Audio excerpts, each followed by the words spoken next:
రవితేజ సమస్య నానికి వచ్చిందా? ఇటీవల కథలు కాంబోలు చూసేందుకు ఎంతో బాగున్నా బడ్జెట్ విషయంలో ప్రాక్టికల్ గా ఆలోచించలేకపోతే చాలా సమస్యలు తలెత్తే పరిస్థితులను నిర్మాతలు చవిచూస్తున్నారు. కొన్ని నెలల క్రితం మైత్రి మూవీ మేకర్స్ బ్యానర్ లో రవితేజ హీరోగా, గోపీచంద్ మల్లిని దర్శకత్వంలో ఒక ప్రాజెక్ట్ ను ఆర్భాటంగా ప్రకటించారు. టీం మొత్తానికి ఫోటోలు రూపంలో పరిచయం చేశారు. తీరా చూస్తే దానికయ్యే ఖర్చు వర్కౌట్ కాదని భావించి ఆపేశారు. అది కాస్త బాలీవుడ్ హీరో సన్నీ డియోల్ కు వెళ్ళింది. గద్దర్ 2 తర్వాత మార్కెట్ పెరగడంతో తనతో చేసేందుకు ప్రొడ్యూసర్లు సాముఖంగా ఉన్నారు. ఇది గతం.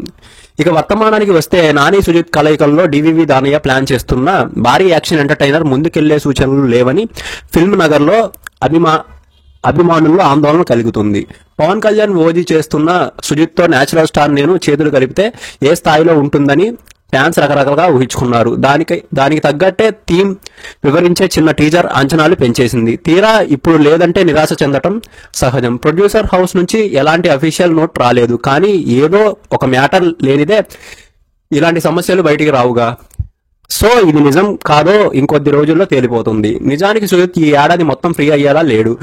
ఓజీ ముందు అనుకున్న అక్టోబర్ 27 రిలీజ్ అయ్యే అవకాశాలు తగ్గిపోయాయి. టీడీపీ జనసేన కూటమి కనుకే గెలిస్తే పవన్ ఇంకొంచెం ఆలస్యంగా డేట్లు ఇవ్వొచ్చని పార్టీ వర్గాలు అనుకుంటున్నాయి. అలాంటప్పుడు టార్గెట్ డేట్ చేసుకోవడం కష్టం. నాని కాంబో బ్రేక్ పడిందంటే ఇది కూడా కారణమైతే ఆశ్చర్యపోనక్కర్లేదు. ఇది రీజన్ కాకపోయినా బోలా శంకర్ తర్వాత కళ్యాణ్ కృష్ణతో సినిమాని చిరంజీవి వద్దనుకున్న సంగతి తెలిసిందే.